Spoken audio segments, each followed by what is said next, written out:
As Fiona was talking about last week, the different endings to um, Diarmuid and Grainne, the tale. There's also a couple on where he got his love spot, where he got his gasa. And that was, in my telling, he got it from the Maiden of Youth in a story from Lady Gregory's myths. And so that's kind of interesting as well. So maybe think about that as we go on um, into the evening. So the pursuit of Diarmuid and Grainne. We did well despite our start. Pursuit and exile had bound us, and we made a good life after it all. We had 5 children, 4 sons and a daughter. We had hardy cattle, light on their feet, so black they were nearly blue, with udders of brilliant white. So we could never thirst at night. Nearby was a river crowded with fish, and the fields lavished plenty upon us. I am Grainne, daughter of the High King of Ireland, whose many worthy suitors came and went from my home at Tara. I refused them all, until the day my father, King Cormac MacArt, said to me, "The man called Finn MacCool, leader of the Fianna of Ireland, wants you to be his wife." Well, I can safely say that sent a ripple right through me and into places I had never felt before. I had heard the stories, and there were many. I said to my father, hoping to hide my thrill, "If he's good enough to be your son-in-law, then he'll be good enough for me." I trusted that my father would want what was best for me. I knew nothing about the bad blood between king and warrior, nor did I know my consent would heal it. He gave me his blessing, but that day, it was only a word. Now I know a real blessing goes a much longer way. When the day came for the Fianna to arrive, strange clouds hung like omens before their cantering beasts came thundering into our castle's yard. Horses and riders circled their way to a standstill as their turbulent reek took over the day. "The myth is real, the myth is real," was sung by the stable lads as the Fianna marked the ground with their names: Oisin, Oscar, Cuilcha, Louis, Doring, Gull, and Diarmuid, who made holes in my back with his eyes. Then their leader, Finn MacCool, rode in on the largest piebald stallion I had ever seen. His long silver hair streaked the black mane of his horse that almost touched the ground. He was old yet magnificent, and I watched in awe to see the harmony between man and beast, making them seem like a centaur. They said he was a poet. What kind of poet was this? One that dwarfed his men, even the one I thought must be Oisin, his son, whose long blonde hair was flowing into the mane of his steed. Beautiful man, but a boy compared to his father. I was frightened out of my skin. I am still frightened out of my skin. Later on that day, I saw them looking almost human to the eye, but only in the sense that they were down from their horses. They still looked animal in their difference to ordinary men, shining like the gods I had only seen in my imagination. And while they were there, my father's kingdom looked small and senseless. I wondered how my beauty fared. What beauties had they seen before? Did I compare? Did any of them see me? I looked for that. And yes, there was one, Diarmuid. And when I turned away, I could still feel his stare. I never knew that when the great Finn MacCool would come for me, that he would bring so many young men, each and every one of them a better match for me than him. I was horrified at his age. How could it be that I would be expected to lie with him? Could my father not have warned me that he was older than himself and savage as the mountain? How could my father not remember that I never did a thing I didn't want to do? Did he not foresee from knowing me that I would not marry that grandfather of men when there was so much youth and handsomeness to choose from? I thought fast and hatched a plan. I knew there were sleeping potions in our cellars. I poured a drop into almost every cup at my betrothal feast. Then I bid them all to drink to my happiness. Clever me. The ones who drank it went to sleep. Diarmuid stayed awake. Oisin, Finn's own son, stayed awake, and Oscar, his grandson, Cuilche, Louis, Doring, and Gull. I went to Diarmuid, lifted his hair to reveal his white forehead and the love spot that was the geis given him by the maiden of youth herself. Diarmuid, follow me. I am young and Finn is so very old, so pity me. Isn't everyone in love with youth? Why am I the only one who is to forsake it? Why must I kiss an old man when I could be kissing you? Because of his geis, Diarmuid was bound to come with me, and he knew it. For even if I had looked at him but once, love would have taken hold of me. And so he came with me, with tears in his eyes, with doubt and a heavy heart that was tearing him between his loyalty to Fionn and the one who had called him into his fate. And Fionn rose from sleep. He realized that I had gone with Diarmuid out the front door of my father's kingdom, and though he knew it was youth herself who had cheated him, still he gave in to jealousy and rage. And so, to keep himself from the truth of his old age, he began the pursuit of the king's daughter, the pursuit for the king's daughter to be returned, to restore the bruised dignity of the leader of the Fianna, the mighty Fionn McCool. We went without knowing away on horses until the first river. It was there, Diarmuid said. We must leave our horses and walk, for the footprints of a horse can be followed too easily.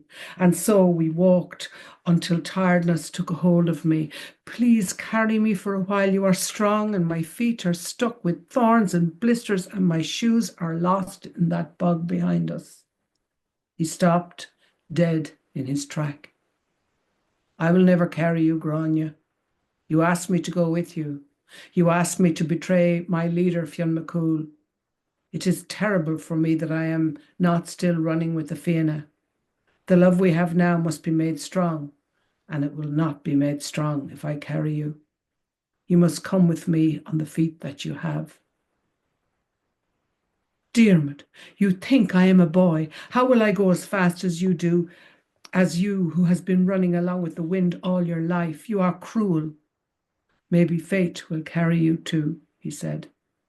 So on we went, and I could hear the gallop of the Fianna and the baying of their hounds behind us. I was wet and sore and in love with the man who walked stoically ahead of me so that I could only see the back of him. It was a mean twist for Diarmuid to be pursued by his best friends who were loyal to both himself and their leader.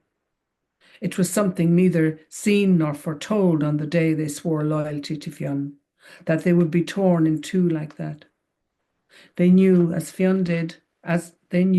did Fionn, that Diarmuid had been called upon by a geis, that it wasn't a thing of his own making, but still Fionn pursued with a vengeance that he had only held for his worst enemies up until that day. So it was the divided hearts of Diarmuid's comrades did all they could to help us as they rode through the many turns of this tale. They sent us warnings. Cuilche's serving man, Fairgoing, gave 3 of his loudest shouts to let us know they were near. Even Fionn's own hound Bran came to warn us once. But Diarmuid wasn't content with running. He was too well renowned as a warrior for that. He led me into the wood called Diarmuid, and there he made a hut from straw and twigs with 7 doors, so that when he looked through each door he would see whose hand he would die, by whose hand he would die. When he was finished building, we heard the ground shudder as they approached. At the same time, We felt Angus's light touch so that we looked at each other and made love with our eyes for a moment. Fear took me then. I thought, is he saying goodbye? And are we to die? If we have loved each other enough? If we are, have we loved each other enough so our deaths would not go to waste? Angus, an opposite force to the hate pursuing us, had come to take us to safety, but Diarmuid would not go with him. He said, I will stay and meet my fate. Take Grainne with you and mind her. And if I am alive after this, I will come. And if I am not, give her safely back to her father. I could see I had not won enough of his love for him to be happy with his choice, that the moments we had shared were not enough for him to love me without a terrible tear in his heart. However, Angus had pitied us, and so I felt sure then that I had enough love for the two of us. Diarmuid had yet to learn that though he was resisting my love because of his loyalty to Fionn, the wounding was already done. Nothing could heal it but to seize me and kill Diarmuid. And as I was being lifted away by Angus, he said, Grainne, you have used my weakness, and my life has changed forever. I have betrayed my leader, and I will never run with my friends again. I hung my head in shame for a moment.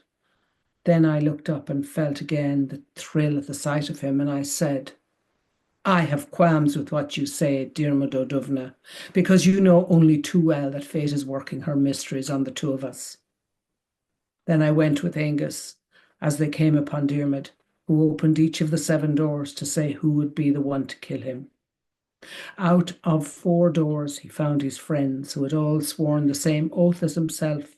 He knew that 4 might turn on Fionn for Diarmuid, so he said to each of them, You will not fight for me. I would not wish on you that I love so much this feeling of betrayal. Through the next 2 doors he found Fionn's trackers, who would kill him in a heartbeat, and through the last he found Fionn himself. He thought he would die happily by Fionn's sword there and then, except for the vision that came to him, which was of a wild boar, the same boar who had been prophesied would be the death of Diarmuid. So with a fresh sap of understanding and anger, Diarmuid stuck his 2 swords into the earth to spring him back to life, and over the heads of Fionn and all that were there. He got away and came to where I was with Angus, and there we made some comfort for him after his ordeal. I will never forget my happiness at the sight of him, as if he was coming home to me in the evening after a day in the fields. After Angus left, he slept. I stayed awake for a long while with my head tilted towards his face, smiling with gratitude that he was still alive. The next morning I woke up before him and went to bathe in the lake. When I emerged, I saw Diarmuid sitting on a large rock, looking at me. I walked up to him and said, That drop of water that is running down my leg is braver than you are. He smiled, held my hand, and carried me to his rock. And there we lay down on moss that was our mattress, under a quicken tree, dripping with seeds. Before long, we happened upon a man who was looking for a master. He wanted to help us and at the same time make stories for his own life. But Diarmuid, with a pride that he carried too far, told him to go away until I said, How do you think we will be if you say no to every bit of help along our way? We argued a while until Diarmuid agreed with me. Moudon was strong as a bull and gentle as a kitten. He carried us through a river flowing too fast for our tired legs. He was a fisherman who would catch a salmon with a little berry, and so in the evenings we would eat our fill of salmon sweetened by the berries they had eaten. At night we slept peacefully while he watched over us. But our rest was not to last long, because one day, as we were enjoying the sunshine on a hilltop, Diarmuid spotted an army coming to shore. What army is that? Army is not a name for them. Hirelings, I would call them, brought here by Fionn McCool. Will the man never stop? What have I done brought here by Fionn McCool? Will the man never stop? What have I done to you, Diarmuid? I am happy with what you have done, Grainne. For now, I love you with all my heart. I love you too, I said. Fionn's hirelings called themselves the Green Champions. With them they brought 3 deadly hounds along with 1,000 men. Diarmuid greeted them, and they asked him for sightings of the man they called Diarmuid, of the man called Diarmuid O'Duvna. He told them he had seen him. He sent them here and there until they discovered it was Diarmuid himself who was making fools of them. That awakened rivalry in them in the way of those who have not practiced sense nor wisdom. And so, knowing their kind, Diarmuid started showing off his downhill barrel riding so they would try it. They did, and they died. He showed them how he could jump onto a pointed spear and walk on a sword's edge. They tried those too, and died. It went on that way until he tied up the 3 leaders in bindings so tight that only his friends in the Fianna would be able to open them. Then he left them for Fionn to find and see what had happened to his plans. Diarmuid killed the 3 hounds too, by casting his sword into their throats. After all that, Mudan said goodbye to us at the edge of the wood of Duvros, happy that he had enough stories to last him his whole lifetime. Inside that wood there was a quicken tree ripe with berries that had the reputation of bringing youth, good health, and a sweet temper to all who ate them. It was said the seed that made the tree had come from a place where there was no death, and was so famous that a guard was appointed to mind it, a giant surly ogre called Servan, who had only one eye. Servan had stayed lonely in the wood minding that tree for a long time. His reputation was worse than terrible, since minding the tree had become the whole content of his heart. He was known to be unreasonable, preferring actions to words. But Diarmuid managed to win his favour, so he opened up his heart and found a little crumb of pity for our plight. After that, Servan allowed us to come to live and hunt in the woods with only one condition: that we would never touch one berry from that tree. I didn't know what was wrong with me. The urge in me was so strong, I had to have a berry from Servan's quicken tree. I reached out for one, placed it thoughtfully onto my tongue, and as its sweetness was bursting inside my mouth, I knew I was with child. Then, just as that thought was bearing itself, Servan found me and realized my crime. He went into a rage so terrible that Diarmuid had to defend my life, by sending the ogre to his death. And when that was done, if Diarmuid had wanted to lament again the promise he had set aside because of me, he had no time, because the Fianna had surrounded the forest. But love was on our side again, for Angus came once more and took me under his invisible cloak, while Diarmuid leapt, as he had done before, over the heads of all the Fianna that were chasing him. Great counsel came from Angus after that.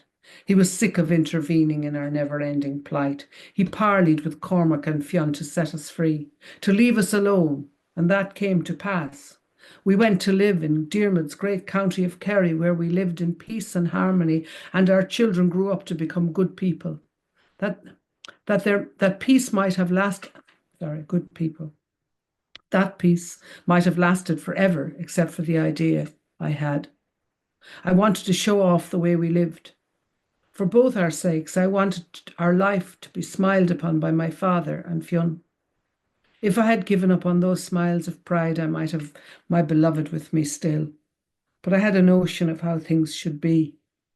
I had lived 3 lives. One as a child, ignorant of walls and the strong men who guarded them all around me. In my second life, I was hunted to save an old man's face. In my third and best life, I had the love and respect of a husband who saw me as equal.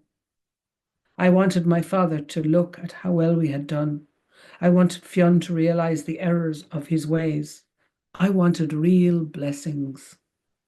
I sent out the invitations. They said they would come, and the preparations began. I was so happy to greet them all, to show them, our children, how well we all were. Then, after days of feasting, Finn suggested a boar hunt. I went cold as I watched my love slowly dress himself into his old armour like a man getting ready for war. Grainne, come here to me and let me look at you. Our eyes met like they had once when we were at the beginning of our great love. I looked back at him and felt the depth of the love sunken into our hearts. Smile for me. I smiled for him with tears streaming from my eyes. He kissed my tears and then my lips, and he held me tight and strong. Promise me something. Anything. No more war. No more war. Diarmuid fought the boar and killed it, but not before the animal opened his stomach so that his insides were spilling out. When Fionn and his son and grandson came upon him, Oscar said to his grandfather, "We know you can heal him. Give him water from that well to drink from your healing hands." Fionn walked slowly to the well, only to let the water spill through his fingers. Then Oisin said, "Please save our friend." Fionn walked slowly to the well. Fionn walked slowly to the well, only to let the water spill through his fingers again. Then Oisin and Oscar said, "Fionn McCool, do not let our friend die when you have the power to save him." Fionn walked slowly to the well and brought the water in his healing hands to Diarmuid's blue lips, just a second after he had breathed his last breath. Fionn McCool killed my love as true as if he did it with his own hands. I was left with a rage in me that wanted to send my children on a mission of revenge. But it wasn't long before I remembered my promise to Diarmuid. It was true that Fionn had left my beloved's life, leave him to save his twisted, jealous face, but I would not allow him to kill our children too. So in my fourth life, I returned to the place I started out. That time, I made myself the pawn. I shook the hand I would like to sever. In sacrifice and infiltration, I married Fionn McCool to save my children from a war that was not of their making. I did that, and though my body lived on for many years, all the rest of me was in the grave alongside my great love, Diarmuid O'Donoghue.